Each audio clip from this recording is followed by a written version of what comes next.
Kylian, toi qui étais destiné à un grand avenir, à tes 18 ans, on parlait de toi en quintuple ballon d'or. Mais aujourd'hui, tu n'es plus que l'ombre de toi-même. Ton ego t'a détruit, mon ami. Dans ta quête de vouloir trop briller, tu en as oublié un point essentiel. Le foot est un sport qui se joue à 11. Alors tu peux avoir les plus grosses statistiques de l'histoire si tu veux, tu n'es pas impactant dans les grands matchs parce que tu cherches à forcer le but. À vouloir tout contrôler, tu mets en perte ton équipe. Je rappelle que le Real Madrid était une équipe qui gagnait des titres sans Kylian. Et désormais le Paris Saint-Germain est titré de la Ligue des Champions sans lui. Beaucoup de gens vont me parler d'une malédiction. Mais les gars, n'oubliez pas Cristiano et Messi.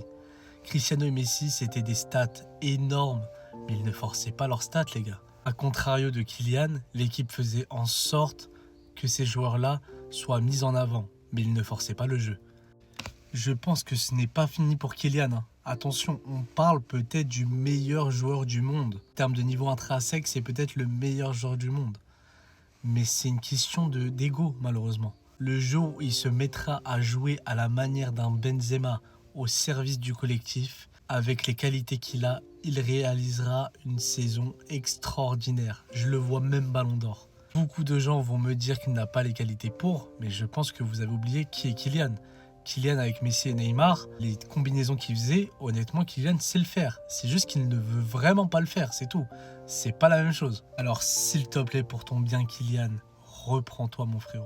Honnêtement, un joueur de ton talent doit avoir à minima un ballon d'or. Avant, on parlait de 5, mais toi, tu dois en avoir au minima un.